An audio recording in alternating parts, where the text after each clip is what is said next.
네, 안녕하세요. 1회 모의고사부터 해서 해설하도록 하겠습니다. 자, 서울 관악구에 거주하는 갑은 사업자금으로 대전에 거주하는 을로부터 1억 원을 변제기 2022년 3월 9일로 정하여 빌리면서 이와 관련하여 분쟁이 발생하면 서울중앙지법에 소를 제기하기로 합의하였고, 일단 관할 합의가 있습니다. 관악구에 거주하는 갑이 을로부터 돈을 빌리고, 예, 대전에 거주하는 을로부터 돈을 빌리고, 그 다음 관악, 그 다음 중앙지법을 합의를 했고, 이를 계약서에 기재하였다. 한편 을에게 2억 원의 대여금 채권을 가진 병은 을을 상대로 대여금 반환 청구의 소를 제기하여 승소 판결을 받았고, 이에 기해서 을의 갑에 대한 위 대여금 채권의 압류 및 추심 명령을 받습니다. 자, 갑은 위 압류 및 추심 명령에 대한 즉시 양고장을 집행법원 지법 단독 판사에게 제출하였고, 집행법원인 갑이 여기에 대해서 집행법원에다가 압류 추심 명령에 대한 항고장을 제출했어요. 집행법원은 항고장이 즉시 항고 기간인 고지일로부터 일주일을 도구하여 접수되었음을 이유로 결정으로 항고장을 각하였다. 괄호 속에 보시면 명령으로 해야 되는데 결정으로 한 것은 잘못이긴 한데 어쨌든 항고장 각하를 합니다. 갑이 항고장 각하에 대하여 불복하여 즉시항고를 제기하자 항고법원은 위 즉시항고가 항고법원의 관할에 속하지 아니한다라는 이유로 사건을 대법원으로 이송합니다. 그러자 대법원은 사건을 항고법원으로 반송하는 이송 결정을 하였는데, 자, 대법원의 이송 결정은 정당한지 설명하시오. 지금 이 즉시항고를 했을 때 관할 법원이 어디냐 이런 얘기인데, 자, 이거는 우리가 아는 유명한 판례죠. 과거부터 있던 판례고, 과거부터 있던 판례인데 최근에 판례가 다시 나왔고, 이 부분이 그래서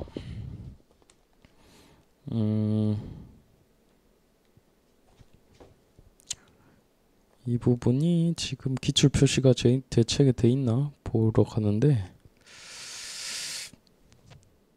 24년도 행시에 23년도 판례로 다시 나온 바 있죠. 24년도 행시에 23년도 판례가 있는 겁니다. 그래서 23년도 판례인데 과거 판례랑 똑같습니다. 똑같아가지고 행시에도 기출이 됐으니까 좀 알고 있어야 되지 않을까 해서 낸 거고요. 즉시항고 관할이 어디냐? 지금 제가 여기 통상항고랑 즉시항고, 최초항고랑 제항고 써놨는데 이게 행시에 나왔고 다른 시험에서도 충분히 나올 수 있습니다. 이번에 지금 올해 행시 같은 경우에도 이의 신청과 관련한 부분이 나왔었죠. 그래서 이런 부분도 나올 수 있는데, 항고라는 거는 일단 법원의 결정이나 명령에 대해서 하는 불복 신청이죠. 판결에 대해서 하는 걸 항소라고 하고, 자, 이 통상 항고랑 즉시 항고는요, 기간 제한이 걸린 것에 따라 다른, 이건 종류에 불과합니다. 급박할 때 하는 게 즉시 항고, 특히 규정이 따로 있을 때 하는 거고, 그 외에는 일반적으로 그냥 항고는 할 수 있는 거예요. 자, 그리고 이 최초 항고랑 재항고는 뭐냐면 이거는 1차적으로 하는 항고고, 그 다음 재항고 같은 경우에는 항고에 따른 판단이 내려졌을 때 2차적으로 하는 항고고, 대법원에다가 하는 항고이다.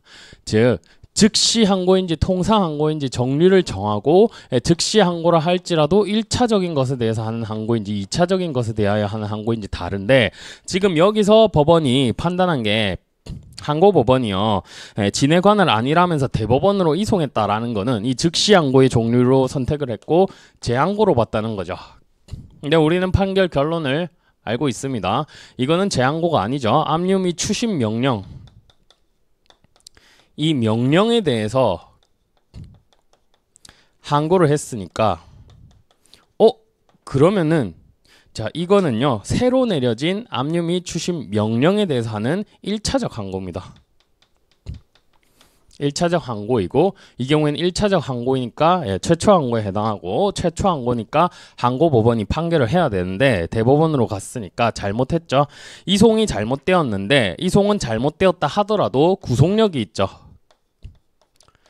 자, 이 구속력이 있지만 뭐다? 상급심 법원은 구속하지 않는다. 상급심 법원도 구속한다고 보게 되면 사실심 절차 등을 상실하게 되기 때문에 안 된다라는 겁니다. 만약에 대법원에서 바로 재항고에 따른 판단을 할 수 있다라고 봐버리면 1심과 2심이라는 사실심에서 할 수 있는 판단을 못 받기 때문에 이 속의 구속력 같은 경우에는 상급심 법원을 구속하지 않으면, 특히 대법원은 구속하지 아니한다라고 하였습니다. 지금 잘못되었기 때문에 다시 반송하는 이송 결정을 한 거 정당합니다. 그래서 일단 내용부터 볼까요? 그 내용들 나와 있고 넘어가셔서 보시면 항고장 각하 명령이 1차적인 처분으로 한 것인지 2차적인 처분으로 한 것인지 문제되는데, 이 항고장 각하 명령은 최초의 1차적인 항고에 대해서 각하 명령을 내린 거고, 따라서 그에 대한 즉시 항고 역시 1차적으로 하는 최초의 항고입니다. 최초의 항고고, 이거는 신급관할을 위반한 잘못이 있다. 95년도 판례 있죠? 이게 그냥 23년도 최근 판례로 똑같이 나왔습니다. 자, 신급관할 위반의 이송결정의 구속력, 먼저 이송결정의 구속력은 민사소송법 38조 1, 2항에 있고요. 서술해 주시고, 전속관할을 위반한 이송의 경우에도 원칙적으로는 구속력 있어요. 기속력 있어요. 그런데 다만 신급관할을 위반한 상급법원에 대해서는 구속력이 없다라는 점. 그거는 두 번째 줄, 특히 법률시민 대법원인 경우에는 당사자의 사실에 관한 주장 입증의 기회가 박탈되므로 상급심 법원에는 이송결정인 구속력이 미치지 아니한다 쓰시고, 따라서 대법원의 이송결정은 정당하다 이렇게 쓰시면 되겠죠. 내용은 많은데 읽고 보시라는 차원에서 했고, 쓸 내용은 사실 그렇게 많진 않죠. 그 다음, 을은 갑을 상대로 위 대여금의 반환을 구하는 소를 제기했다. 지금 을이 갑을 상대로 소를 제기했는데, 자, 이 쟁점 뽑아내는 것부터 좀 문제가 있죠. 첫 번째, 대전지방법원에 제기합니다. 대전지방법원에 제기하였다. 그럼 이건 뭐부터 시작해야 돼요? 첫 번째 있었던 관할 하부의 유효성과 이 유효성을 검토하고, 만약에 서울중앙지법으로 했던 관할 합의가 유효하다면 전속적 관할 합의인지를 밝히고, 전속적 관할 합의라면 서울중앙지법에만 소를 제기해야 되는데 여기 제기하지 아니하고 대전지법에 소를 제기했으니까 관할 위반인지, 그 다음 이 위반이 변론 관할로서 하자가 치유되는지, 지금 변론하고 있다라고 했으니까 변제항변하고 있다, 본안에 관해 변제항변하고 있다라고 했으니까 변론관할로서 하자는 치유될 겁니다. 다만 관할권의 문제는 없지만 이거는 소송 요건을 갖추지 못했죠. 지금 앞에서 추심 명령을 받았다라고 했기 때문에 이때부터는 소는 간만히 제기할 수가 있죠. 을 같은 경우엔 당사자 적격을 상실했으므로 소 각하 판결을 내려야 된다. 요거를 써주시면 되겠습니다. 그래서 넘어가시면요, 그 순서대로 돼 있어요. 먼저 관할 합의가 유효한지 1인 법특서 29조 1, 2항, 그 다음 31조 이렇게 해서 써주셔도 되고 1인 법특서로 외워주시면 되겠죠. 임의관할 1심 법원의 임의관할을 정하는 것으로 할 수 있고, 특정한 법률관계로 말미암은 소에 관해 서면으로 해야 된다라는 걸 쓰시면 되겠고, 나머지 소송행위 유효 여건도 갖춰야 되는데 관할 합의 유효하고, 서울중앙지법이 관할 합의가 된다면 이게 전속적 관할 합의인지 부가적 관할 합의인지 써주셔야 되는데, 자, 명시적으로 관할 합의가 정해져 있으면 그거대로 쓰면 되는데 여기선 안 정해져 있으니까요. 법정 관할 법원 중에 하나를 합의했다면 전속적 관할 합의에 해당하고, 그러면 법정 관할이 어디인지도 써주셔야 됩니다. 어디인지. 그래서 법정 관할이 어떻게 되는지 4번에 써놨습니다. 돈을 빌린 갑은 관악구에 거주하고 있으므로 그 주소지 관할법원인 서울중앙지법이 보통재판적을 갖게 되고, 피고 보통재판적. 돈을 빌려준 을은 원고는 대전에 거주하고 대여금 채무는 특정물 인도 이외의 채무이기 때문에 민법 제467조 2항에 따라서 채권자의 주소지도 관할권이 있죠. 자, 그 둘 중에서 하나인 서울중앙지법으로 관할 합의를 했으므로 이는 유효하고 전속적 관할 합의가 됩니다. 그럼 서울중앙지법에 소를 제기했어야 되는데 대전지법에 소를 제기한 게 관할 위반이지만 변론관할이 성립하는지 여부 30조 쓰시고, 본안에 관해 변론을 했으니까 이 경우에는 변론관할이 생길 수 있습니다. 그거 검토해 주시면 됩니다. 그 다음에 이제 본안에 관해 판단을 한다면, 압류 추심 명령을 받았으니까 이 경우에 당사자 적격을 상실한다. 뭐 길게 써놨는데요, 그냥 짧게 쓰셔도 됩니다. 여기는 사실. 그래서 소 각하 판결을 해야 된다 쓰시면 되겠고, 그 다음에 2번 갑 주식회사의 공동대표이사인 A와 B는 공동대표이사입니다. 같이 활동을 하라라고 제약을 거는 것이죠.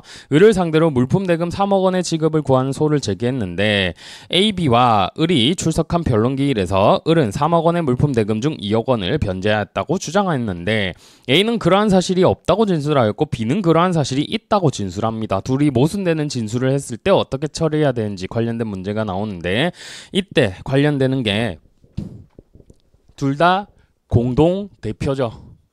대표에 대해서도 대리에 관한 조문을 적용하니까 대리에 관해서 이 불리한 행위를 서로 할 때 56조 2항을 유추 적용할지 혹은 공동소송에 관한 67조를 유추 적용할지 문제가 되고요. 대표자는 어떻게 쓴다라고 했었죠. 갑회사라고 쓰고 대표자 A 이렇게 쓰면 당사자는 갑회사죠. 여긴 대표에서 소송을 수행할 수 있는 사람이고 여기서 변호사가 또 있다면 뭐 소송 대리인 뭐 B 이렇게 쓸 것인데 어쨌든 이 친구는 대표자고 이 친구는 소송상 대리인에 불과하고 당사자는 얘입니다. 당사자가 얘니까 공동소송에 관한 조문을 취한다기보다는 이 법정 대리에 관한 56조 2항을 취해 가지고요. 불리한 행위 근데 내용 자체는 똑같아요. 법적 근거만 달라질 뿐 내용 자체는 똑같아요. 불리한 행위는 같이 해야 되고 만약에 모순되는 행위를 한다면 앞선 행위가 일단 유효한데 뒤에서 철회될 수 있는 것이면 철회될 수 있다. 이런 식으로 검토를 하시면 된다라고 했죠. 근데 지금 이건 동시에 하고 있으니까 본인에게 더 유리한 걸 취하시면 됩니다. 자, 그렇고 계속해서 일단 보고 답지를 볼게요. A와 B는 변호사 C와 D를 변호사로 선임하여 소송을 수행하였고 1심 판결이 선고되고 그 판결 정보는 2023년 2월 8일 C에게 같은 달 10일 D에게 송달되었다. 자, 변호사를 각각 대리인으로 선임한다면 이때는요 공동 대리가 아니죠. 변호사는 각자 대리가 원칙입니다. 그러면은 각각 송달을 다 해야 되고 여기서는 각각 송달을 다 했네요. 그러면 판결 정보는 똑같은 내용의 판결 정보는 송달되었으니까 누구에게 송달된 때를 기준으로 해서 항소기간이 도가한지를 봐야 되는데 먼저 받은 사람 기준이니까 2023년 2월 8일이 기준이 될 겁니다. 그로부터 14일 이내 항소를 제기해야 되는데 23일이라고 했으니까 14일을 도가해가지고요. 항소장 각하명령은 정당한 것이 되겠죠. 그래서 밑에 공동대표자 같은 경우에는 회사 대표는 공동대표로 정함이 있는 경우에는 소송을 공동으로 수행하여야 하므로 이 경우 공동대리 원칙을 지켜야 되고 이를 지키지 않고 모순되는 행위를 하면 일단 무권대리이다 쓰시고 그 다음에 모순되는 경우의 처리는 56조 2항을 유추 적용할 것인지 아니면 67조를 준용할 것인지인데 이거는 대리 대표와 관련된 문제이므로 56조 2항을 유추해 가지고요 본인에게 유리한 것만 효력이 있다. 이 문제는 아마 과거 사법시험에 나온 적이 있고요. 과거 사법시험에 나왔던 게 다 다시 나오고 있습니다. 그래서 봐두셔야 되고 그 다음에 설문 2 같은 경우에는 소송 대리인이 여러 명인 경우 각자가 대리한다라는 민사소송법 93조를 써주시고 그 다음에 이 경우에는 먼저 송달받은 사람을 기점으로 해가지고 항소기간이 진행하게 된다. 그래서 2월 8일을 기준으로 해서 항소기간을 준수하지 못한 것으로서 항소장 각하명령을 한 것은 정당한 게 된다. 이렇게 쓰시면 되겠습니다. 자, 그리고 이번 모의고사를 진도별로 제가 못 냈습니다.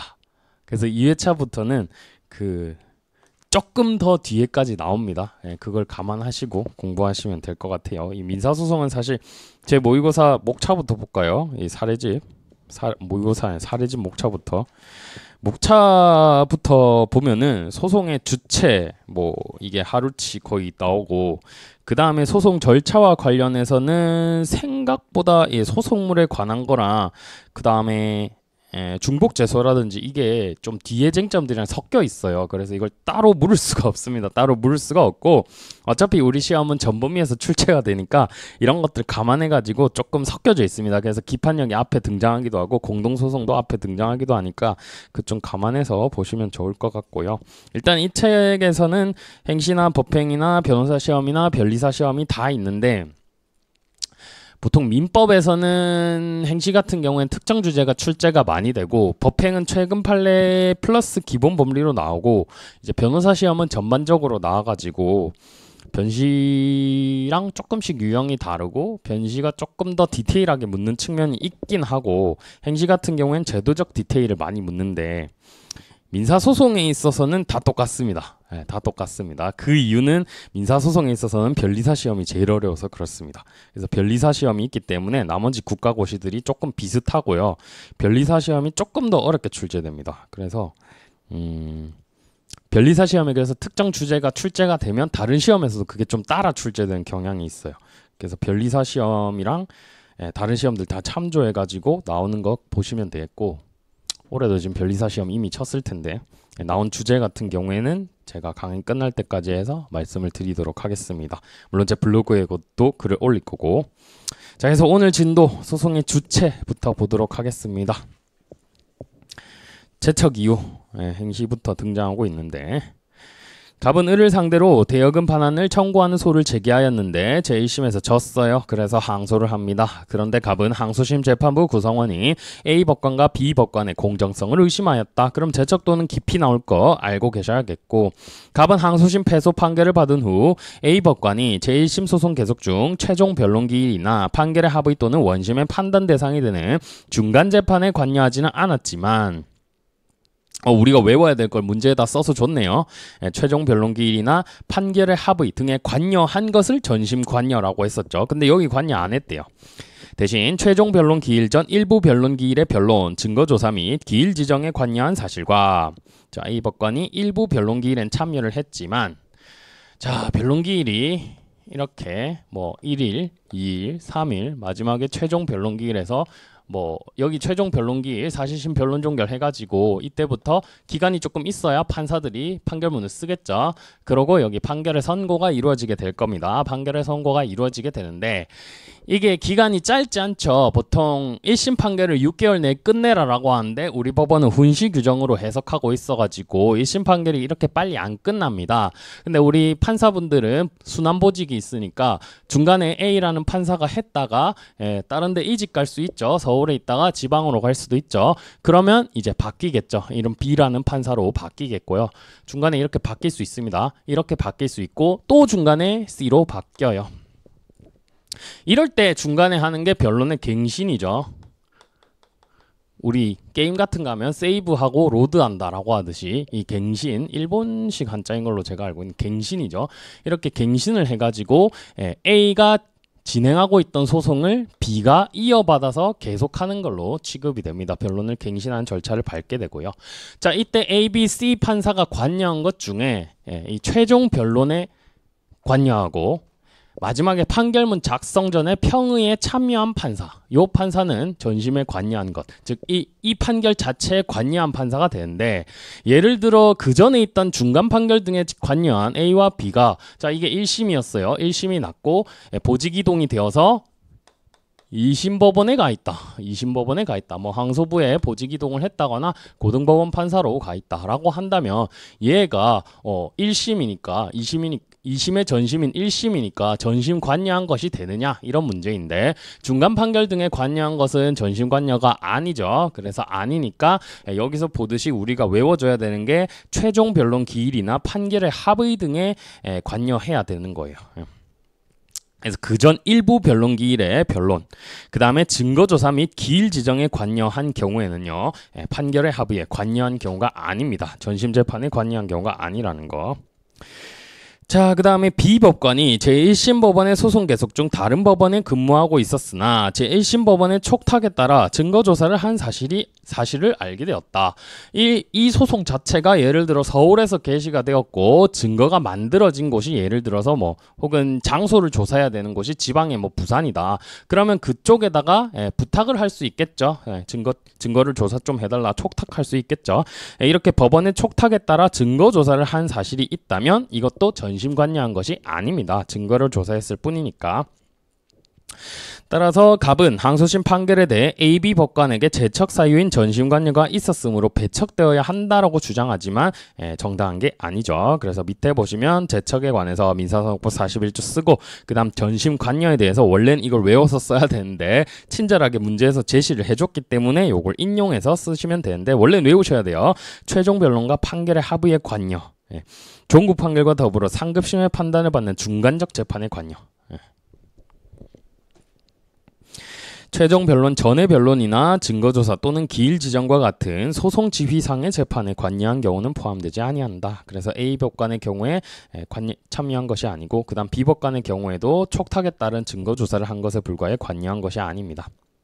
자, 제척 이후 전부는 직권 조사 사항이고 그럼에도 불구하고 판결을 하면 확인 판결 성질을 가질 뿐이죠. 이 42조에 따른 건 확인 판결의 성질을 가질 뿐이고. 자, 그럼 결론적으로 전신관여가 없어 그들이 한 항소심 판결은 위협하지 않으니까 갑주장은 정당하지 않다. 이렇게 써주시면 되겠고요. 자, 그 다음에 제척 기피가 19년도 최근 판례가 있죠. 기피가 19년도 대법원 판결이 있습니다. 최근은 아니고 시간이 이제 좀 돼서 안 나올 확률이 높긴 한데 사실관계 정도. 여기 지금은 돌아가셨지만 여기에 따님이신 신라호텔 여기 사장님이 여기 회장님이 소송을 할 때 이 신라호텔 소속 사장이 있겠죠. 고용 사장이 있겠죠. 요 사장이랑 법원장이 문자 안부를 주고받던 사이면 기피가 될 수 있느냐? 기피가 될 수 있다. 설사 그 법관이 공명정대하다고 널리 알려졌고 한 번도 편파된 판결을 한 적이 없을지라도 객관적으로 보아서 이건 불안한 위험 요소가 있으니까 기피 신청이 인용된 사안입니다. 자, 요거 재판이 있고 그 다음에 토지관할 관련 재판적. 관할에 관해서는 일단 자유자재로 어딘지 다 할 줄 아셔야 됩니다.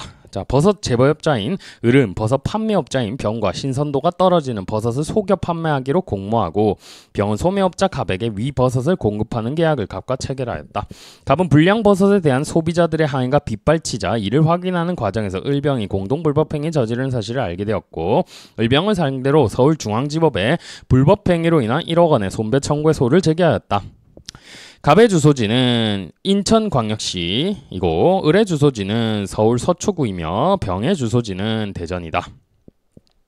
소장 부분을 송달받은 병은 갑이 서울중앙지법에 제기한 소가 자신에게 관할 건이 없는 법원에 제기된 것이므로 각하되어야 한다라고 주장합니다. 그러면 법정 관할을 다 검토하셔야 돼요. 피고가 있는 소재지가 민사소송법 2, 3조에 따라서 원래는 보통 재판적이니까 피고가 있는 곳이 지금 대전이니까 대전지방법원이 보통 재판적의 관할을 갖고 그 다음 이거 금전채무이행 청구기 때문에 467조 2항에 따라 특정물 채무가 아니니까요. 원고 주소지인 인천지방법원이 관할권을 갖겠죠. 느닷없이 서울중앙지법에 소를 제기했는데 이거는 을의 주소지가 서울중앙지법이고 관련 재판적 즉 민사소송법 제25조에 따라 한 명에 대한 청구를 할 때 관련 있는 청구를 병합해서 하는 경우에는 관련 재판적에 따라 한 곳으로 묶을 수 있다. 그 얘기를 써주시면 되겠습니다. 그래서 토지 관할을 고려하면 을의 주소지 관할 법원인 서울중앙지법법원, 병의 주소지 관할 법원인 대전지법이 관할을 갖고요. 특별재판적과 관련해서는 이제 또 문제가 되는데 괄호 속에요. 제18조에 따른 불법행위주의 특별재판적은 고려하지 말 것이라고 했기 때문에 이 단서가 들어가 있는 이유는요. 8조의 의무이행지가 있는데 이 의무이행지 관할법원에 불법행위지가 들어가는지는 학설 대립이 있는 부분입니다. 근데 교수님들은 불법행위지도 여기 들어간다라고 해요. 근데 여기 들어간다 해봤자 어차피 18조가 있어서요. 그게 그거거든요. 자, 근데 이 문제에서 이 변시 문제에서 18조를 제외하고 논하라라고 했으니까 이건 무슨 말이냐? 8조의 불법 행위지를 포함시켜서 검토하라는 얘기입니다. 그래서 무슨 견해 대립이 있어도 8조 해당한다라는 걸 쓰고 검토하라는 얘기입니다. 그래서 민사소송법 18조를 고려하지 말라 했으므로 8조의 의무이행지를 검토하겠다. 불법행위에 관한 소도 여기 포함되는 것으로 보고 검토하겠다. 그에 따르면 인천지법이 관할권을 갖고 그러면은 병에 대해서는 진짜 관할권 없는 게 맞는데 하지만 관련 재판적 25조 쓰시고 소송 목적이 되는 권리나 의무가 여러 사람에게 공통되거나 사실상 또는 법률상 같은 원인으로 말미암아 공동소송인이 되는 경우에는 관련 재판적이 인정되어 가지고 서울중앙지법에 대해 을만 관할권이 있다 하더라도 병에 대해서도 관할권이 창설되게 됩니다. 이 논의가 25조 2항의 논의가 사실 지금 2002년도에 들어왔기 때문에 이제 공동소송에 있어서도 관련 재판적 적용됩니다. 이와 관련해서 유의하셔야 될 것이 신의칙 판례에서 나오죠. 변호사가 의뢰인한테 관련된 비용 소송을 전주지법에 하기로 했는데 전주지법에 가기가 싫으니까 여기가 금산사라는 절이었습니다. 여기 전주로 가기가 싫으니까 A가 머리를 쓴 겁니다. 그러면 금산사가 어디 소속이지? 조계종이구나. 조계종은 서울 종각에 있는데 라고 하면서 여기 조계종을 청구를 해가지고 두 개를 합쳐버립니다. 이렇게 관련 재판적으로 해가지고 서울지법에 이게 관할권이 있느냐가 문제된 사안이 있는데 이 경우에는 조계종에 대해서는 실질적으로 A가 권리 행사할 의사가 없었어요. 그래가지고 요거는 25조 관할 선택권의 남용이다 라고 보아가지고 서울지법은 관할권이 없다라고 본 사안이 있죠. 2011년도 판례. 그거까지 같이 기억을 해두셔야 되고, 자, 그 다음에 또 행시 문제. 대전광역시에 사는 갑을병정은 휴일을 맞아 광주광역시로 여행을 가기로 하고 수원시 소재 A 여행사가 제공하는 버스 투어에 참가하였다. 위 버스가 전주 시내를 지날 때 청주시에 주소를 둔 B가 운전하는 자가용 승용차와 충돌하여 갑이 상해를 입게 되었다. 이 갑은 B를 상대로 B가 운전하는 자가용 승용차와 충돌했으니까 B를 상대로 치료비를 청구하는 소를 제기하고자 하는데 갑이 제소할 수 있는 법정 관할 법원 다 검토해봐라라는 얘기입니다. 행시에서도 그러니까 관할은 다 할 줄 아셔야겠죠. 기본적으로 보통 재판적은 B를 상대로 했으니까 B의 주소지를 쓰시면 됩니다. 민사소송법 2, 3조 쓰시고 청주시라 했으니까 청주지법이 관할권이 있고요.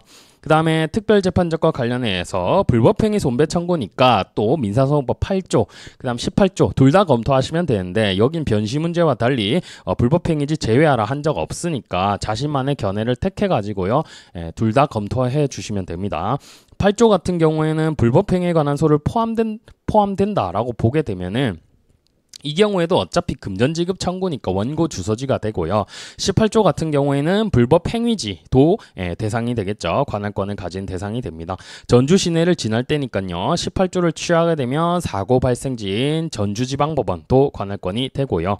그 다음에 이제 의무이행지와 관련해서는 원고의 주소지인 대전지방법원도 관할권을 가지게 됩니다. 이렇게 해서 마지막 결론적으로 관할법원 청주지법, 대주지법, 대전지법, 그 다음 전주지법 다 가진다. 요거 다 검토할 줄 아셔야 됩니다. 관할은 자유자재로 할 줄만 아시면 되고요. 굳이 외우실 필요는 없습니다. 조문이 어차피 다 있고 우리가 맨날 쓰는 거는 2조, 3조, 8조, 그 다음 18조 그 다음 부동산 같은 경우에는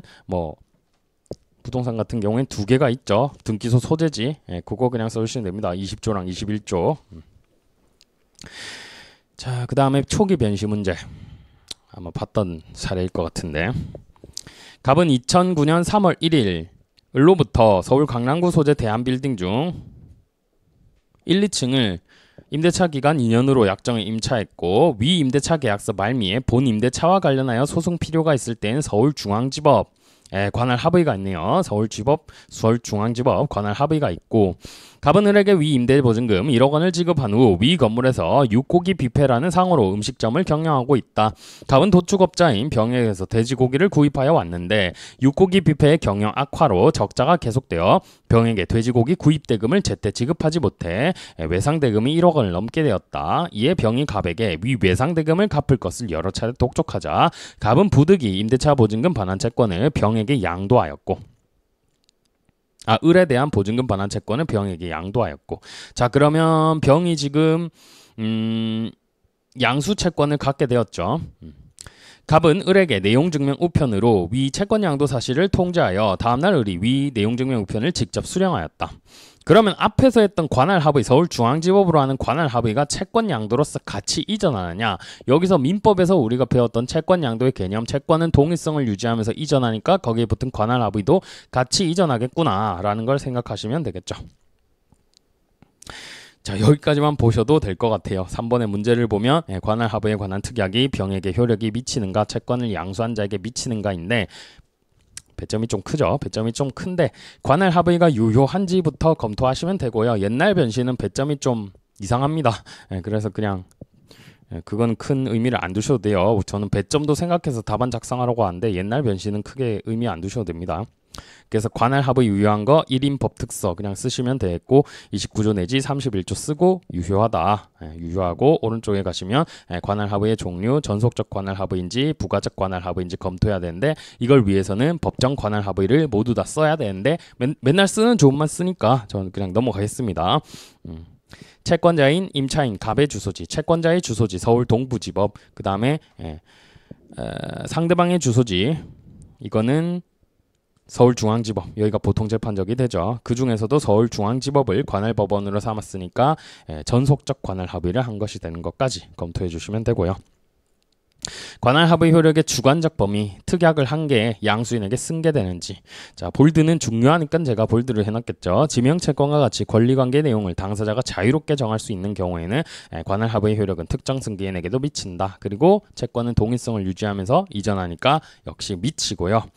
이에 반해 부동산에 관한 물건의 특정 승계인, 즉 부동산 양수인에게는 관할 합의 효력이 미치지 않죠. 이거는 물건 같은 경우에는 물건 법정주의에 따라 자신의 소유권을 행사하는 데는 자유가 있습니다. 앞에 소유권자가요 소유권의 행사에 있어서 어떠한 제약을 가했다 하더라도 뒤에 있는 소유권자는 당연히 영향을 받지 않습니다. 그러한 제약을 받는 소유권을 만들어내는 것 자체가 물건 법정주의에 반하기 때문이죠. 그래서 그 내용 서술해 주시면 되겠습니다. 자, 그 다음에 또 관할 합의의 유효성. 장년 변리사. 갑은 프랜차이즈 사업을 하고 있는데 을에게 영업권을 부여하는 계약을 체결하면서 영업자금으로 2억 원을 대여해 주었지만 을이 약속한 기한을 어기고 반환하지 않는다라고 주장하면서 을을 상대로 2억 원의 대여금 반환을 청구하는 소를 제기하려고 한다. 갑이 을에게 금전을 빌려주면서 함께 작성한 계약서에는 이 계약과 관련한 분쟁이 발생하였을 때 을의 주소지 법원을 관할법원으로 한다라는 문구가 있다. 을의 주소지 법원을 관할법원으로 한다. 근데 주소지는 바뀔 수도 있잖아요. 자, 당초 위 계약을 체결했을 때에는 갑과 을의 주소지가 모두 A시에 있었으므로 문제되지 않았지만 이후 을이 B시로 이사를 가서 현재 을의 주소지인 B법원에 소를 제기하게 되면 갑은 상당한 불편을 감수해야 된다. 갑은 고심 끝에 민사소송법에서 의무이행지 법원이 관할법원으로 규정되어 있음을 발견하고 지참채무의 원칙에 따른 467조 2항에 따라서 자신의 주소지를 관할하는 A법원에 소장을 제출하였다. 관할권이 있는지 검토하시오. 기본적으로 관할 합의가 유효한지 검토하는 건 똑같은데요. 여긴 약관 규제법이 있습니다. 약관 규제법이 있기 때문에 약관 규제법에 따라 이게 부당하게 불리한 조항인지 아닌지를 검토해 주셔야 되는데 약관 규제법 14조를 가지고 써놨는데 전속적 관할 합의에 약관 조항을 무효로 보려면 다소 불리하다라는 점만으로는 부족하고 자 여기서 보면 상당한 불편을 감수해야 된다. 라고 했기 때문에 다소 불이익하지 않기 때문에 이것은 약관 규제법에 따라 관할 합의는 효력이 없다 포섭하셔도 됩니다. 포섭하셔도 되는데 저는 여기서는 부당하게 불리한 조항 아니라고 그냥 봤어요. 중요한 거는 법리에서요 약관 규제법을 써줘야 된다라는 겁니다. 그래서 사업자가 거래상 지위를 남용하여 약관 조항을 작성 사용하여 건전한 거래 질서를 훼손하는 등 고객에게 부당하게 불이익을 주었어야 된다. 판례가 뭐라고 하냐면요 건전한 거래 질서가 훼손되는 정도가 되어야 부당하게 불이익한 거지. 여기서 보듯이 상당한 불편을 감수하는 것만으로는 원칙적으로는 부당한 불이익이 아닙니다. 그래서 저는 이제 부당한 불이익 조항이 아니라서 관할 합의도 유효하다라고 봤고요. 지금 주소지가 바뀌었으니까 그곳을 상대로 해야 되는데 그 외에 법원을 주소지로 해서 소제기했으니까 관할권이 없다라고 저는 그냥 검토를 했고요. 오른쪽에 있는 거는 당연히 전속적 관할 합의가 되겠죠. 뭐 길게 써놨는데 전속적 관할 합의, 부가적 관할 합의인데요. 어차피 법정 관할 법원 중에 하나를 하면은 전속적 관할 합의죠. 근데 여기서 피고 주소지니까 당연히 이거는 보통재판적에 따라 법정 관할 법원이 되겠고 이런 식으로 그냥 빠르게 검토하셔도 됩니다. 여기 10점이라고 돼 있는데 변리사 시험은 10점이 한 장이라서 그 행시랑 똑같죠. 행시랑 똑같은 게 아니라 엄밀히 따지면 행시가 10장이고 변리사 시험은 16장입니다. 16장이라서 조금 달라요. 그래서 더 많이 써놓은 거고. 그 다음에 항소심에서의 반소제기. 갑은 프랜차이즈 또 변리사네요. 을에게 영업권 부여 앞에랑 똑같고 2번 갑이 을을 상대로 2억 원의 대여금 반환 청구의 소를 제기하였다. 제1심인 C 지법 단독 판사가 심리하여 갑의 청구를 인용하는 판결을 선고하였다. 예, 2억 원이니까 집업 단독 판사고 을이 이에 불복하여 항소를 제기하여 사건이 C 집업 합의부에 계속되었다. 자, 중요한 거 항소심 계속 중. 프랜차이즈 계약을 할 때 수익이 잘 나지 않을 것을 알면서 자금을 빌려주고 자신을 현원시켜 계약을 하게 하여 이로 인해 손해를 입었다고 주장하며 그로 인한 손해배상으로 5억 5천만 원 반소를 제기합니다. 반소를 제기했는데 5억 원 초과죠. 5억 원 초과면 원래 1심 사건 같은 경우에는요. 합의부 관할입니다. 합의부 관할인데 여기서 지금 이게 2심에서 반소를 제기했다라는 거죠. 2심에서 반소.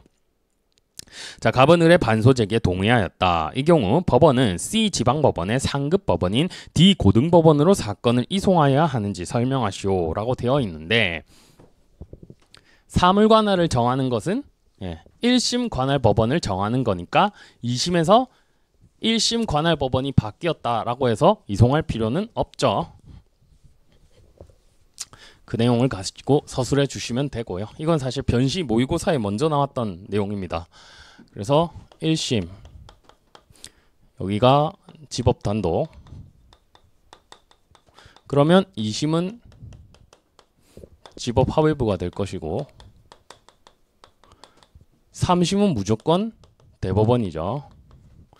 자, 그러면은 1심이 5억 원 초과 사건이라 가지고요. 집업 합의부면 2심은 고법이죠. 그러고 대법원으로 가는데 원래는 소송 본래 본소 계속 중 반소가 5억 원 초과 사건이 들어오면요 1심 사건일 경우에는 원래 이렇게 이송하는 게 맞습니다. 근데 지금 이 사안은 2심 항소심에서 반소가 제기되었고 항소심에서의 반소 제기도 되죠. 269조 2항에 의거해서 됩니다. 반소 조문은 269조에 있고요. 반소 제기도 되는데 이 경우에는 집업으로 이미 올라와서 정해졌죠. 이거는 뭐다? 심급 관할로 정해진 것이다. 심급 관할은 전속 관할이기 때문에 이 경우에는 합의부 사건으로 바뀌는 것이 되어 여기 이송하는 게 아닙니다. 아니죠. 변시생들은 이거랑 헷갈리시면 안 되는 게 뭐가 있어요? 형소에서는 고법 이송합니다.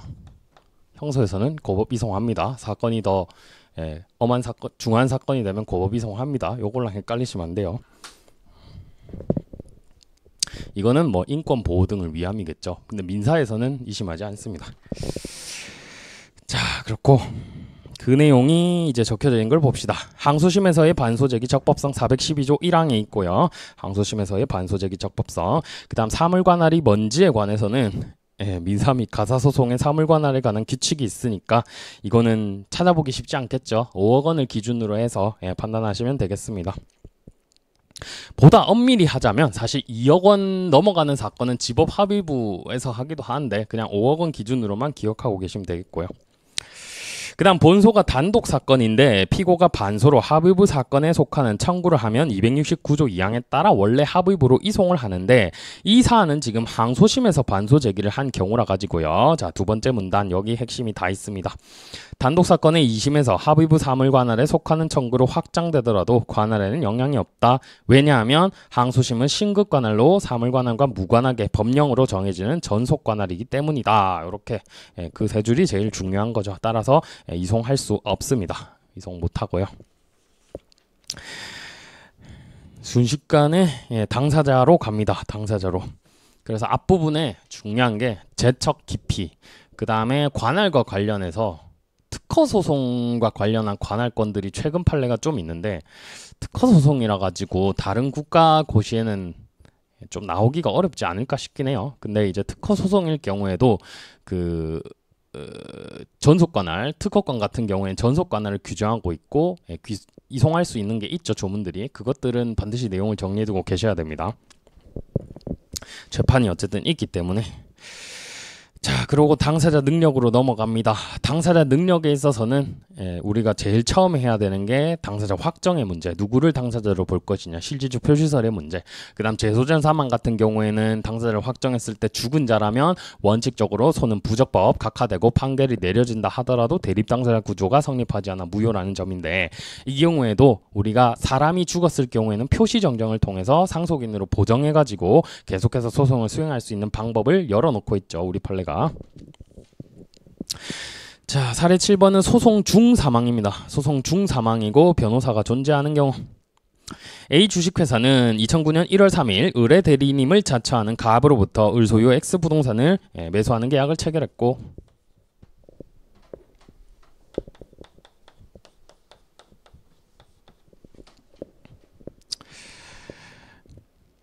계약금 블라블라 잔금 어쩌고 지급했고요. 한편 A 주식회사 대표이사 B는 이 사건 매매 계약의 중도금을 지급하기 위하여 C에게 돈을 빌려줄 것을 부탁하였고, 이거 우리 봤던 사안이죠. 그래서 연대보증인 2인 구해오면 빌려주겠다고 하였고, 초기 변신은 다음 판부터는 지워버려. 문제 유형이 너무 달라가지고.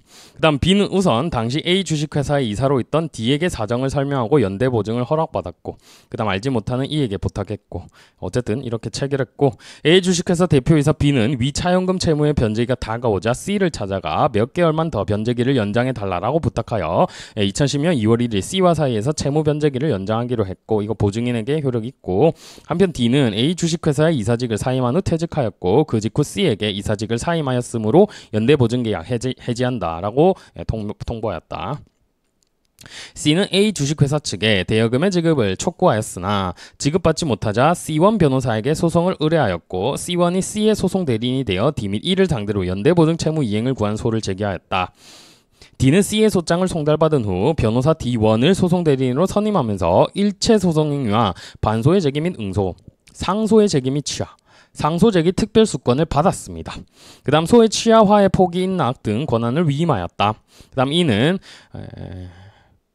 성년후견 개시 심판을 받았는데 아버지가 후견인으로 선임된 후 친족회 동의를 얻어 이에 법정 대리인으로서 C의 본소에 대하여 답변한 한편 반소로서 연대보증 채무가 존재하지 아니한다는 채무부준재 확인의 소를 제기하였다. 자, 만약 위 소송에서 피고 D가 피고 D는 소장을 받은 자죠. 자, 이 C로부터 돈을 빌리면서 D를 그 보증인으로 내세웠고, C가 지금 여기 소를 제기했다라고 했죠. C가 지금 상대 피고입니다. 피고. 자, 소장을 소송에서 피고 D가 소송 계속 중. 그러니까 당초 소가 성립했을 때는 얘가 존재했고 지금 소송을 D1이 수행을 하고 있죠. 그런데 소송 도중 상속인으로 처와 아들 한 명을 남기고 중간에 사망했어요. 중간에 사망하면 자동 빵으로 여기 항상 나와야 되는 게 뭐예요? 절차 중단. 그 다음에 소송 당연 승계 하니까 수계를 밟아야 한다. 그 내용인데, 절차가 중단되는 거, 소송 도중에 당사자가 사망하면 제일 대표적으로 233조, 여기 이하의 조문이 여러 개가 다 있고 행시에서는 다른 조문이 나온 적도 있습니다. 근데 변시에서는 어쨌든 지금 죽은 것만 나오고 있으니까 233조가 있는데 3조 이하가 있는데 234조, 235조 뭐 등등 있는데, 여기에서 이제 변호사가 존재하죠. 변호사가 존재할 때는 깜빡하면 안 되는 게 238조까지 생각을 해야 되죠. 이때는 절차 중단이 되지 않죠. 절차 중단이 되지 않고 당연히 이 변호사는 죽은 자의 상속인들의 변호사가 된다. 그래서 이건희가 죽어 있다고 해서 끝나는 게 아니라 이재용의 변호사가 되어서 계속해서 소송을 수행하게 된다라고 했었죠. 지금 변호사가 남아있기 때문에 절차 중단되는 경우는 아니라는 거. 그러면은 이 경우에 당연 승계는 똑같이 써줘야 되고요. 절차 중단은 아니지만 당연 승계는 똑같이 써줘야 되고, 여기서 하는 수계는 뭐예요? 당사자를 그냥 표시 정정하는 의미의 수계 신청입니다. 어차피 수계라는 게 형식적 절차긴 하지만. 자, 근데 이를 알지 못한 채 판결까지 내려졌네요. 피고를 D로 표시한 판결을 선고하였고, 죽은 자를 해가지고 이렇게 판결문이 작성되었다라는 얘기인데, D는 C에게 얼마 청구했죠? 뭐 지급하라, 뭐 이런 식으로 되겠죠. 판결문까지 나왔다라는 소리인데, 그 판결문이 소송 대리인 D1에게 송달되었다면, 자, 판결 자체가 유효한지 여부, 소송 중 사망 같은 경우에는요, 이 D로 표시를 한 것은 위법하지만 절차 중단 등은 없으므로 위법 유효하죠. 판결은 재전적 외에는 무효가 되지 않으니까 재판권 흠결, 재소 전 사망, 그다음 당사자 적격 흠결 외에는 무효로 되지 않습니다. 그래서 이 경우에는 위법하지만 유효한 판결이고요. 그 판결문이 소송 대리인 D1에게 송달되었다면 이 D1이 상소 제기의 특별수권을 받았는지 여부 가지고 따져야 되죠. 자, 여기서 아까 봤을 때 상소의 제기 및 취하 여기에 대한 권한이 있었죠. 그래서 판결의 효력 자체는 상속인들에게 미치는지 여부 첫째인데 D 이름으로 되어 있다 하더라도 변호사 D1이 존재하니까 이 판결문 같은 경우에는 당연히 상속인들에게 효력이 미칩니다. 표시를 안 해도 당연히 모든 상속인에게 다 미치고요. 그 다음 상소기간이 진행하는지 여부 상소제기 특별수권이 있으니까 상소기간 진행하겠죠. 그 내용 서술해 주시면 되고 이 문제는 초기 변시인데 안 나온 게 하나 있습니다. 이 집행 방식 좀 집행을 어떻게 하나요? 자, 이렇게 변호사가 존재할 때에는요. D는 C에게 어쩌고 저쩌고 했는데 D가 지금 죽었죠. D가 지금 죽었고 처랑 아들 이름을 여기 판결 경정하면 됩니다. 표시만 잘못되어 있다. 처와 아들로 바꿔가지고 이 판결문 가지고 집행을 하는 것이고 만약에 변호사가 없는데 절차 중단을 간과했고 판결이 내려졌다. 이렇게 될 경우에는 그 경우에는 D 명의로 판결이 내려진 것으로 보고 대신에 승계 집행문을 부여해가지고 상속인들에게 집행을 하면 됩니다. 이런 식으로 집행 방식에 관한 거는 문제로 안 나왔어요. 어쨌든.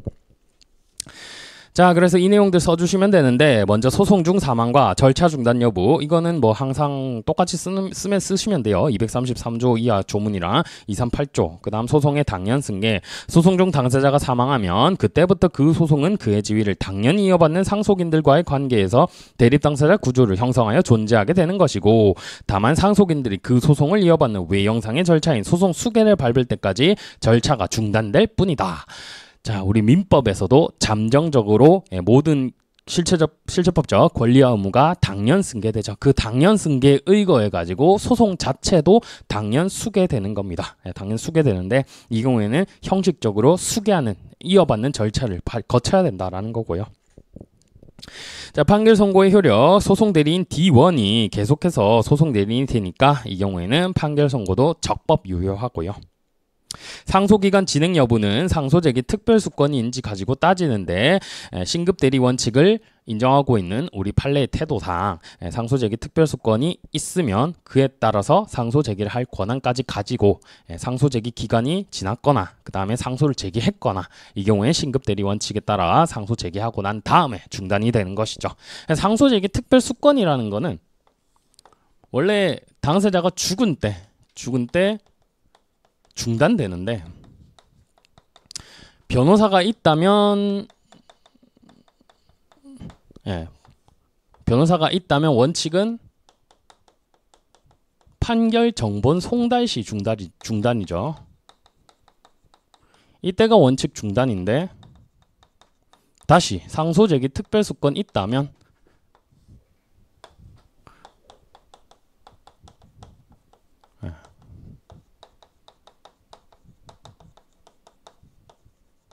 요 기간이 더 늘어나는 것뿐이죠. 14일. 그래도 2심에서는 신급대리 원칙이기 때문에 다시 중단되게 됩니다. 상소를 제기한다 하더라도 2심에서 중단된 상태에 있으니까 이 경우에 본인들이 어떻게 수계를 하여야 하는가에서 나오는 게 이걸 일단 수계를 하여야 된다인데 지금 헷갈리시면 안 되는 게 변호사가 특별수권을 가지고 상소를 제기했다면 상속인들은 상소심에서 수계를 해야 됩니다. 상소심에서 수계하는 거고 우리가 뭐 사실상 송달을 받아 상고하거나 라는 선택 심판설이 나오는 것은 이때죠. 요때는 선택 심판설이 나옵니다. 학설을 아무 때나 쓰시는 게 아니라 여기서 선택 심판설 나오면 법 공부 안 한 겁니다. 안 한 거고. 그래서 요거는 페이크 속으시면 안 되고 정교하게 저런 거 묻는 문제가 나올 수 있습니다. 요새 민사소송들이 좀 전체적으로 어렵게 나오는 것 같아요. 제 생각에는 그 일부 청구와 관련한 게 올해 변시에 나왔는데 사실 일부 청구가 2020년 전인가? 행시에서부터 되게 어렵게 나왔습니다. 행시에서 3분설, 1분설에 따른 결론 따로 내라까지 나왔습니다. 학설에 따른 거 비판까지 해봐라 라고 나와서 나오고 있던 주제입니다. 그래서 여기서는 옛날 변시니까 좀 간단하게 나온 거고요. 그래서 결과적으로 판결의 효력은 표시를 하든 말든 상속인들에게 다 미치고 D1이 판결서를 송달받은 날로부터 상속기간이 진행한다라는 점까지 써주시면 되겠죠. 14일 도과하면 그냥 1심 판결 확정되게 되겠죠. 그 다음 또 소송 중 사망과 상속기간 진행 여부. 갑은 을에게서 P씨에 소재하는 1필의 엑스토지 중 일부를 위치와 면적을 특정 매수하였으나 필요가 생기면 추후 분할, 구분 소유적 공유를 했다라는 얘기고요.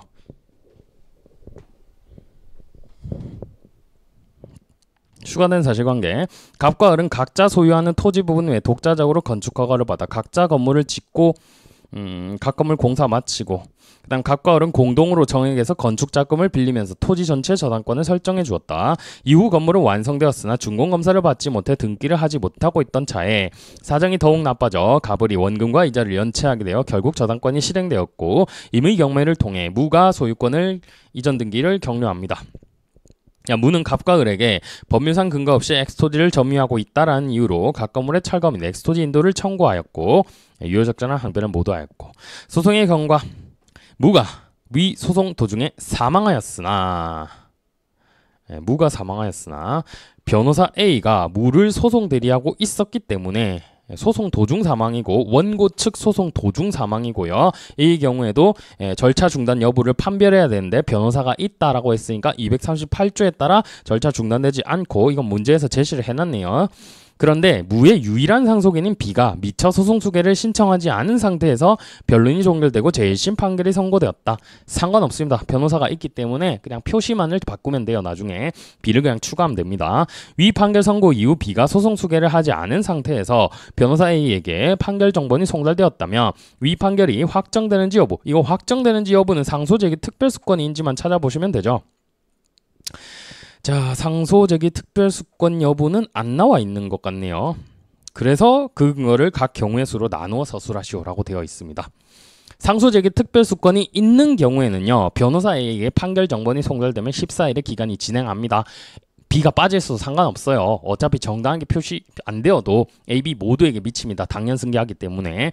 그런데 상소제기 특별수권이 없는 경우라면요, 이 경우에는 A와 B가 각각 상소를 제기하여야 되니까 경우의 수가 달라지게 되겠죠. 그래서 절차 중단 여부 238조에 따라서 절차 중단되는 경우가 아니고, 그다음 당연 승계하는 거 똑같이 써야 되니까 그냥 빠르게 넘어가고요. 그다음 상소기간 진행 여부, 상소제기 특별수권이 있었는지 여부에 따라 다르다.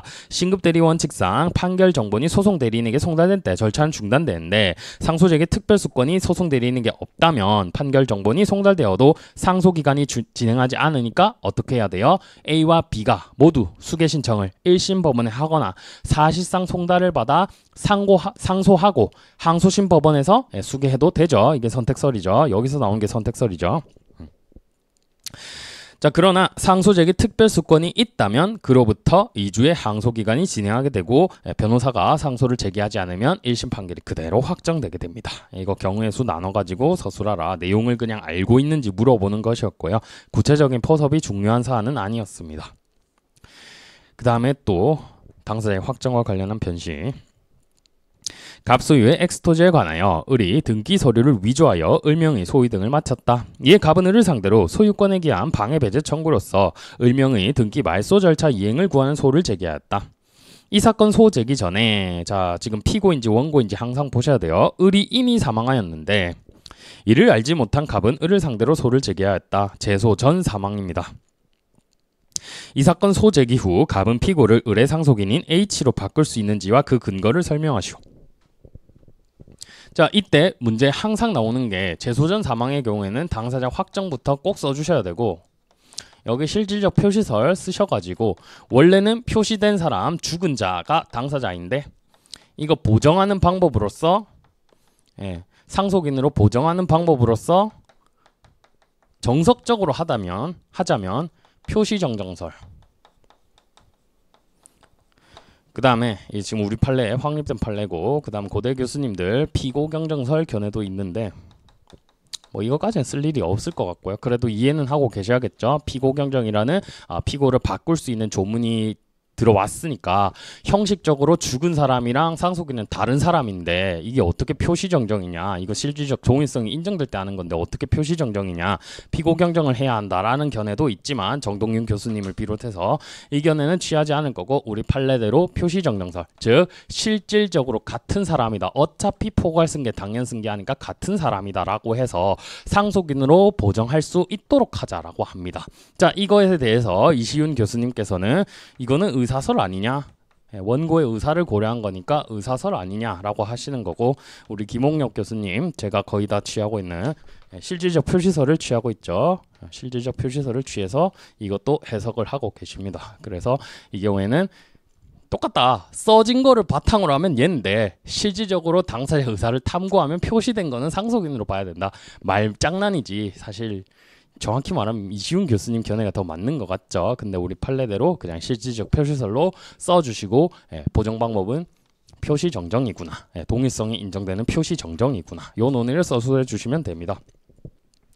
다음 법원은 을이 이 사건 소제기 전에 사망한 사실을 모르고 소송을 진행하였는데 을이 재판에 출석하지 않자 자백까지로 원고 승소 판결을 선고하였다.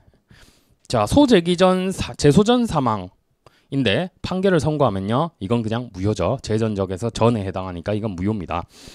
이에 대하여 을의 상속인 H가 항소를 제기한 경우 상소 같은 경우에는요, 여러분들이 외우실 두 문자 적법 요건은 대기밖에 없죠. 이것만 가지고 모든 문제 다 풀립니다. 자, 대상적격, 기간 준수, 그 다음 상소 이익이 있는지 여부 세 가지만 검토하면 되는데 이거는 지금 대상적격이 없죠.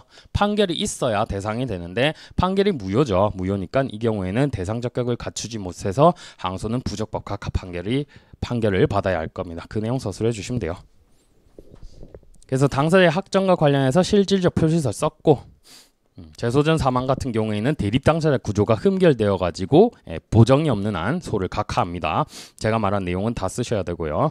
그다음 보정의 방법으로서 표시정정설이랑 피고경정설이 대립하는데 우리 판례는 당사자의 동일성이 인정되는 당사자 표시정정으로 봅니다. 그 논거, 자, 생각건대라고 되어 있는 거 판례입니다. 이미 사망한 것을 알았더라면 원고가 그 상속인을 상대로 소를 진행할 것임이 분명하므로 표시정정설을 우리 판례가 취하고 있다라는 점.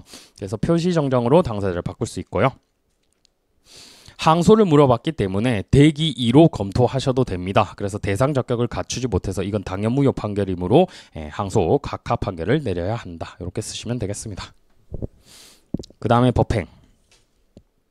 갑이 을회사의 대표자 병을 상대로 직무집행정지 가처분 결정을 받았고 가처분 이의 소송에 판결 선고 직전에 가처분 신청을 취하였다. 자, 직무집행 정지 같은 경우에는 그 해당하는 개인을 상대로 해서 소송을 제기하는 것 맞습니다. 이거랑 헷갈리시면 안 되는 게 단체 소송. 예를 들어 해고 무효 소송을 제기할 때에는 삼성전자로부터 해고를 당했다라고 하면 삼성전자를 상대로 해야지 그 대표자를 상대로 해서는 안 된다. 그래서 대표자 피고설, 요거는 단체 피고설. 요거 논의가 있죠. 요거 논의가 있고 이게 옛날부터 있던 법리지만 24년도에 재판이 또 있습니다. 그래가지고 이거 또 나올 가능성이 있어서 그때는 대표자 피고설이 맞는데 이건 지금 직무집행정지 가처분이기 때문에 그거랑 이 논의랑 상관없는 얘기입니다. 직무집행정지는 당연히 그 개인의 대표자에 대해서 하는 거니까. 가처분 이의 소송의 판결 선고 직전에 가처분 신청을 취하였다.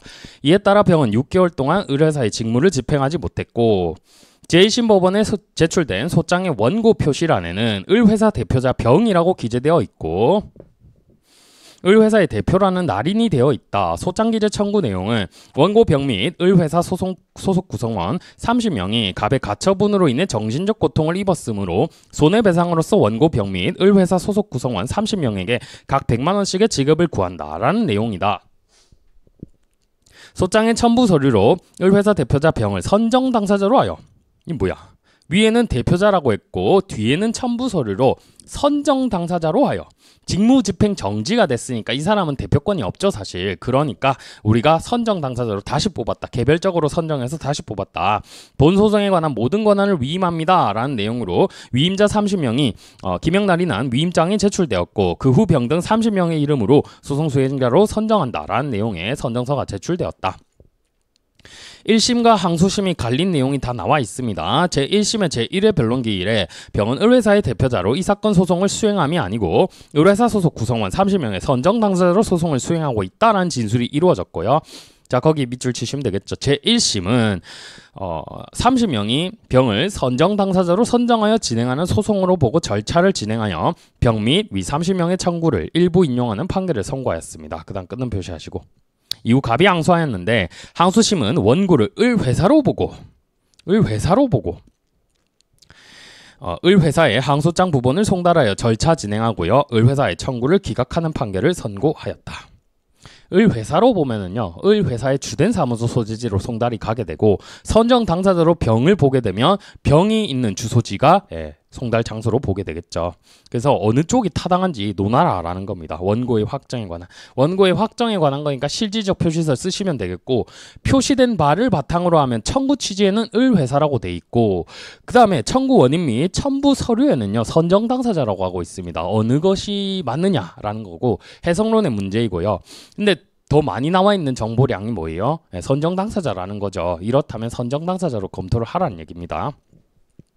실제 판례도 그렇게 검토를 했고, 그래서 확정 기준, 의표행, 학설 쓰고 실질적 표시설 쓰는 게 정석이긴 합니다만 법행이고 12점 배점이라서요. 법행은 변시랑 배점이랑 똑같습니다.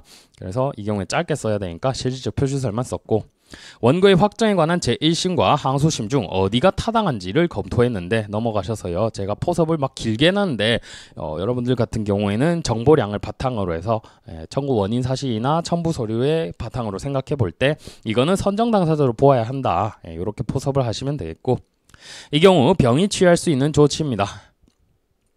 이게 좀 중요하고 아마 어려웠지 않을까 싶은데, 제1심이 소송 당사자를 제대로 확정하여 판결하였음에도 불구하고 항소심이 갑자기 튀어나와서 을회사를 상대로 판결을 선고했죠. 자, 이 내용은 두 번째 줄부터 세 번째 줄까지 정리를 하셔야 되는데, 진정한 소송 당사자에 대해서는 항소심 판결이 선고되지 않은 겁니다. 진정한 소송 당사자와의 사이의 사건은 아직 항소심에서 변론도 진행되지 않은 채 계속 중이라고 할 것이므로 항소하고 그때 중단된 상태로 있다라고 보는 겁니다. 이 선정한 선정자들에 대한 소송은 진행된 바가 없다라는 겁니다. 진행된 바가 없다. 자, 그래서 진정한 소송 당사자는 상고를 제기할 것이 아니라 너는 판결을 받은 적이 없어서 마지막 줄에 뭐다? 변론 기일 지정 신청을 해서 소송을 다시 진행하면 된다입니다. 변론 기일 지정 신청. 이 기일 지정 신청과 관련한 문제들이 나오면 좀 패닉에 빠지시더라고요. 소송이 중단된 상태에 있고 열린 적이 없다 하면 그냥 변론 기일 지정 신청을 하시면 되고요. 민사소송 규칙 67조 등에 있습니다. 이거는. 그 다음에 또 절차 중단. 갑이 을회사의 대표자 병을 상대로 똑같은 내용이고요. 자, 3번. 을회사 및 병 자신 및 을회사의 구성원 30명을 선정자로 하는 선정 당사자임. 이 갑을 상대로 손배 청구소를 제기하였다. 위소 제기 후 갑에 대하여 성년 의견이 게시되었고, 갑을 상대로 소를 제기했으니까 피고 측에 대해서 성년 의견이 게시된 거고요. 그 심판의 결정문이 법원에 제출되었다. 이거는 성년 의견이 게시되면 소송 능력을 잃었죠. 이 경우에도 절차 중단이 생깁니다. 절차 중단이 생기고, 밑에 조문 볼게요. 235조 소송 능력을 잃을 때 쓰는 조문입니다. 맨날 233조만 나왔는데 235조 나왔고요. 그 다음에 우리 그 조문을 한번 볼까요? 233조 이하에 다 중단되는 사유거든요. 233조가 우리가 아는 당사자의 사망이고, 234조가 법인의 합병으로 인해서 중단됩니다. 234조는 행시에 나온 적이 있고, 그 다음 235조 같은 경우에는 21년도 법행에 나왔죠. 그래서 소송 능력 상실까지 다 나올 수 있습니다. 근데 어차피 이건 조문만 쓰시면 되니까 조문에 따라 절차 중단되고 소송 수기하는 것만 쓰시면 됩니다. 그 다음 제1심 소송 계속 이후 갑에 대하여 성년 의견이 게시되었음에도 제1심이 중단을 해야 되는데 깜빡하고 본안 판결을 하죠. 하지만 중단을 간과한 판결은 위법하지만 유효하죠. 위 판결 정보는 갑에게만 송달되었다. 이 경우 제1심 판결의 효력 위법하지만 유효하고 갑의 구제 수단에 대해 논하시오. 본인에게 송달되었다 하더라도 성년 의견이 게시됐으니까 이 친구는 상소 등 소송 행위를 할 수가 없습니다. 그러면 판결 정보니 송달된다 하더라도 상소 제기 기간이 도가지 않겠죠. 그 내용 쓰시면 됩니다. 그래서 넘어가셔서 위법이 있지만 유효한 판결이고요. 갑은 성년 후견인이므로 소송 능력이 없고 무능력자에게 할 송달은 그 법정 대리인에게 하여야 하므로 결과적으로 상소 제기 기간이 도구하지 않습니다. 도구하지 않아서 이 성년 후견인이 송달받아 가지고 상소 제기하면 됩니다. 생소한 주제가 나왔지만 구조가 똑같아요. 구조가 똑같아 가지고 우리가 기본적으로 민법에 있어서는요. 제가 솔직히 말씀드리면 이 강의를 제가 민법, 민소, 상법을 하면 여기 강의 준비를 3이라고 한다면 민소는 1만 해도 되고 상법은 1.5입니다. 이게 그만큼 많고 어렵고 여기는 개별 판례마다 법리가 달라지는 경우가 있어서 키워드를 다시 외워야 되는 경우도 있어요. 제가 항상 기억하는 거는 뭐 상계라든지 채취라든지 최대라든지 이런 주요 쟁점들만 기억하고 있는 거고 막판에 한 6개월 전에 여러분들이 이거를 나머지 내용들을 다 채워 넣으시는 겁니다. 조금 눈에 익혀가지고. 근데 얘는요 진짜로 기본 법리만 알고 있으면 하나도 할 게 없습니다. 기본 법리만 알고 있으면 하나도 할 게 없는데 이상하게 수험생일 때는 이걸 제일 어려워하고 변호사가 되고 나면 애들이 이게 제일 쉽다라고 합니다. 그래서 아무래도 이거는 공부를 많이 안 하셔서 그런 게 아닌가 싶긴 하거든요. 그래서 민소는 민법이랑 다르죠. 이건 사법이죠. 사법이고 이거는 공법입니다. 공법이기 때문에 이거는 공법이죠. 판사들이 지켜야 할 법이죠. 판사들이 지켜야 하는 법이고 소송 과정에서 변호사들이 따라야 하는 법이기 때문에 여기는 뭐 변동되고 이런 게 없어요. 그냥 원리 원칙이 법조문에 다 있습니다. 없는 것에 대해서 판결이 해석론을 내놓은 거 예를 들면 확인의 소익, 법현장 그런 거나 뭐 외울 것이지 이건 그냥 조문에 다 있습니다. 관할 외울 거 하나도 없고요. 그냥 조문 찾아보시면 되고요. 그러니까 요거는 이해만 잘해 두시면 이게 제일 아마 점수를 받기 쉬운 과목이 아닌가 싶은데 민소를 좀 소홀히 하시는 것 같고 상법은 다시 조금 여기 성격이 있습니다. 이거를 민법의 법리를 기반으로 해서 덕지덕지 붙인 거라서 이것도 역시 조문입니다. 근데 조문이 워낙 위치가 개판이에요. 여기 있고 저기 있고 다 덕지덕지 누더기로 붙여서 그런데 이것도 그래서 양은 많습니다. 대신에 이건 깊이 있게 절대 안 나옵니다. 깊이 있게 절대 안 나오고 그래서 이런 특색이 있으니까 민법이 조금 힘들면 요 민소나 상법을 전략 과목으로 삼는 것도 방법이긴 합니다. 그렇게 보시고 지금 보는 것도 다 똑같은 게 나오잖아요. 구조는. 그래서 자, 갑 소유의 X 토지에 관하여 을이 등기 서류를 위조하여 을명으로 소위 등을 마쳤다. 이에 갑이 을을 상대로 소유권에 기한 방해 배제로서 등기 말소 청구의 소를 제기하였고 소송 대리인을 선임하지 않은 채 이 사건 소송 중 사망했다. 소송 대리인 선임 안 했으니까 절차 중단 당연 승계. 그 내용 쓰시면 됩니다. 수계해야 된다. 그 다음에 법원은 갑이 이 사건 소송 계속 중 사망한 사실을 모르고 소송을 진행하여 원고 패소 판결. 이 경우엔 절차 중단은 강간 판결이니까 위법하지만 유효한 판결이고 자 이에 대하여 갑의 상속인 O 같은 경우에는요 무권 대리가 있었던 것과 마찬가지로 보아서 상소 424조 1항 4호 그 다음에 재심 451조 1항 3호에 따른 사유로서 상소나 재심을 통해서 구제받을 수가 있겠죠. 그 내용 서술해 주시면 됩니다. 똑같으니까 반복 넘어가겠습니다. 자, 그 다음 소송 중 사망과 추후 보완 상고, 갑자기 추한 상소 등도 같이 복합 쟁점으로 나와죠. 추한 상소가 23년도, 24년도 변리사 시험에서 중요하게 나왔습니다. 그 깜빵간 최근 판례 있죠. 깜빵 갔을 때 교도소장에게 송달해야 된다는 그 판례 때문에 아마 최근 민사소송 논문 중에 거기 논문이 제일 많이 나왔습니다. 그래서 출제될 것이 당연히 예상되던 거였고 변리사 시험에서는 다 나왔는데 다른 시험들에서 지금 추한 상소가 많이 안 나왔다. 그렇다면 다른 시험들에선 보셔야 됩니다. 갑은 을로부터 X 부동산을 5억 원에 매수하였다며 을을 상대로 을은 갑에게 X 부동산에 관하여 매매를 원인으로 한 소위등 절차를 이행하라 라는 취지의 소위등 청구의 소를 제기합니다. 제1심 법원이 갑의 청구를 기각하자 갑이 항소하였고 을은 갑의 항소 직후 사망하였다. 그래도 소송 중 사망이죠. 소제기 전에 죽은 건 아니니까. 그런데 항소심 법원이 이를 간과한 채 항소 직후 사망했으니까 소송 절차 중단해야 되는데 이를 간과한 채 소송을 진행하여 항소장 부본 및 변론기일 소환장이 공시송달의 방법으로 송달되었다. 하필 또 공시송달이 됐네요. 자, 공시송달. 법원 홈페이지에다가 게시하는 거죠. 공시송달은 원래 위법해도 다 유효합니다. 지금은 법원 사무관이 하는 걸로 바뀌었지만 그래도 최종 결재는 판사가 하기 때문에 다 위법하지만 유효한데 단 하나 무효가 되는 게 하나 있습니다. 죽은 자. 죽은 자에 대한 판결 정보는 송달할 때 그건 유효하게 되지 않습니다. 이 이유 판결 정보는 송달은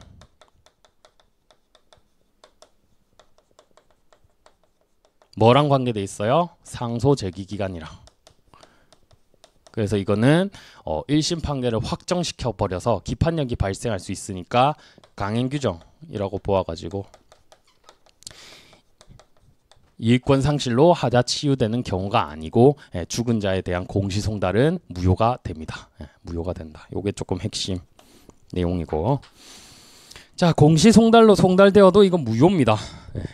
항소심 법원은 갑의 항소를 받아들여 갑의 청구를 인용하는 판결을 선고하였고 판결문까지 공시송달의 방법으로 판결문까지 공시송달로 송달되었고 의뢰 상소기간으로는 A, B가 있고 B는 상소기간 도가 후인 2018년 10월 28일에야 이러한 사실을 알게 되었는데 위 판결을 그대로 받아들이기로 했으나 B는 위 판결의 효력을 다투고 있다. 일단 B가 혼자서 이건 뭐죠? 두 명이 있는데 혼자서 따질 수 있느냐 이겁니다. 연합관계인지 독립관계인지 혼자서 할 수 있겠죠. 이 경우에는 상속 같은 경우에는 민법제 1006조 공유관계죠. 고유필수적 공동소송관계도 아니고 유사필수적도 아니니까 통상공동소송입니다. 그 다음에 추후 보완 상고를 제기했다라고 했으니까 173조를 일단 검토하셔야 되는데 10월 28일 안날로부터 2주 내 상고 제기했으니까 추한 상고 적법하다라고 하면 틀렸죠. 추후 보완 상고를 제기할 사안이 아니라 공시송달로 송달되어 이거는 무효죠. 판결 정보의 송달 자체가 무효기 때문에 상소 제기 기간이 도가하지 않아서 그냥 상소를 제기할 수 있는 사안입니다. 그래서 추후 보완 상고 제기한 거 부적법하고 대신에 이거를 뭘로 해석해줘요? 우리 민사소송 등에서는 당사자 니들은 어차피 법을 잘 모른다. 우리 판사들이 해석을 해주겠다라고 해서 이건 그냥 상고를 한 것이구나 라고 해석을 해서 적법한 것으로 보아주죠. 그 내용 쓰시면 됩니다. 그래서 절차 중단, 당연 승계 쓰는 거 똑같으니까 넘어가 있고 그다음 간과하고 선고한 판결의 효력 위법하지만 유효하고 그다음 망인에 대한 판결 정보 공시송달의 효력 요게 좀 차이가 있는 부분이죠. 공시송달은 원칙적으로 유효이지만 위법해도 유효하지만 세 번째 줄 망인에 대해서 판결 정보를 공시송달한 것은 무효입니다. 무효이고 여기 내용이 조금 더 보강되면 좋겠죠. 원칙적으로 공시송달은 무효이지만 이 판결정보 송달은 상소제기와 관련되어서 강행 규정이라서 이거는 무효이다. 그 내용이 조금 더 추가되면 좋겠네요. 그렇고 추한상고 제기의 적법성 추한상고 나왔으니까 일단 173조 찾습니다. 추한상고는 173조 추한상소 추후 보완의 줄임말이죠. B의 단독소송행위가 가능한지와 관련해서는 공동소송인지 여부를 짧게 검토하시면 되고요. 통공이니까 따로 할 수 있다. 독립의 원칙에 적용돼서 일단 따로 할 수 있고 추한하기 위한 요건인데요. 기간은 준수한 것처럼 보여지지만 두 번째 줄 판결정보 공시송달이 어차피 무효라서 상고 제기기간이 지난 적이 없어서 추한상고는 부적법합니다. 하지만 오른쪽에 마지막까지 긴장을 하셔야 되죠. 추후 보완 상고는 부적법하지만 적법한 상고 기간 내 제출된 상고로서 해석하여 적법하다라고 봅니다. 우리 판례는. 그래서 이 논리까지 다 써주셔야 됩니다. 그렇고요. 그 다음에 한 10분 정도 쉬었다가 계속해서 보도록 하겠습니다.